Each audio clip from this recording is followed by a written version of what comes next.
I'm gonna go out on a limb here and say that you've most definitely heard this song before. Stop, you're gonna get a copyright strike. True. Well, the technique that makes Blackbird and so many other songs so beautiful is called tenths. And the amazing thing about tenths is it's just 2 notes. So in this lesson, we're going to discuss how you can take tenths and add them to your everyday repertoire to become a much better guitar player and a much more well-rounded musician. My name's Jesse Glick.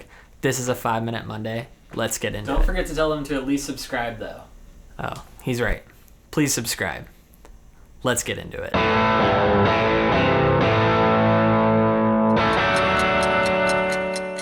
All right, so tenths. How do we use them? How do we take these 2 notes and create something beautiful? Check this out. I could take chords like C, F, and G. I could play it like this. Pretty beautiful, right? So, what is a tenth? In this lesson, we're not going to get that much into music theory, but I do want to quickly tell you what a tenth is and how we even get the sound. Basically, if you hear the word tenth or any other numbered interval in music, really what it means is we're taking the root note and we're climbing up the major scale to that number. Basically, take the notes of the major scale. A tenth would be 10 notes from the root note. For example, if we're in the key of C, we're going to start on C and then climb up the scale to the 10th note. 2, 3.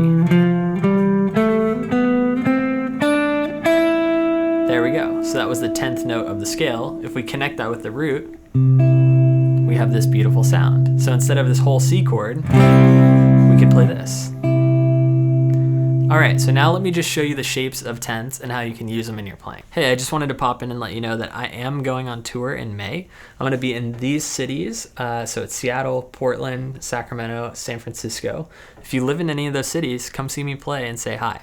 Also, I just want to let you know that I teach private lessons, so if you're enjoying this lesson, shoot me an email at jesseglickmusic@gmail.com. Would love to help you out.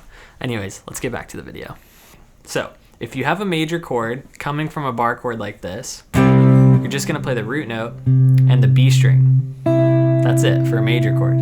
What if you have a minor chord? Let's go to E minor. Instead, you're going to play the root note and what's under your middle finger, so that would sound like this.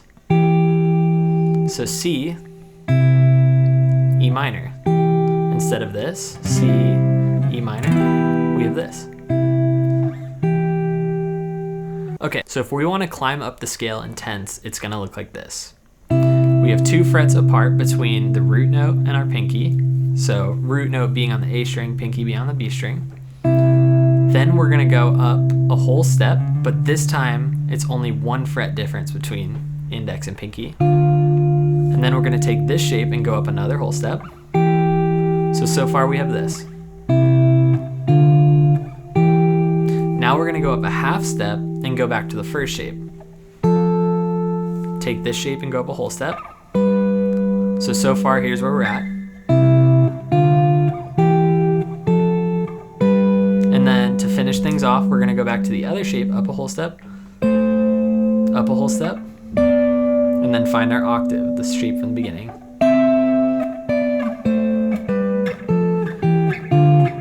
So when you play like a scale, it's kind of boring, right? But what happens when you start improvising with it? Just playing literally all of those different shapes in that pattern anywhere you want. Let's check it out.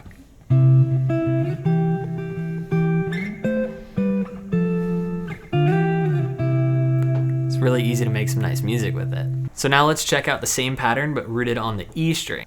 If we were in C before, starting with this C chord, now we're going to use the C bar chord here. I'm going to climb up the C major scale to the 10th note.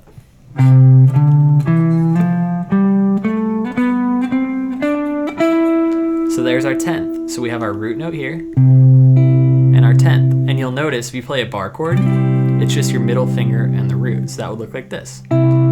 So if you have a major chord, you can just play the root note and what's under your middle finger for a 10th. If you have a minor chord, let's go to A minor. It's going to be the root note and what's under your index finger on the G string. So that would be like this. So if I had C major, A minor, G, F, I play that instead of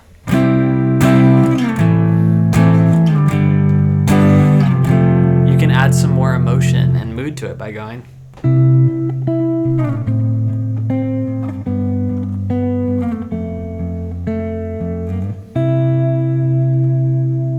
So just mix and match and have some fun with it. And if you want to start looping and, soloing to it, pick your key, play these patterns, and then play some major pentatonic stuff over it. It'll sound really, really nice. So if you liked what you were getting out of this lesson, I just want to let you know that I do teach private lessons over Zoom.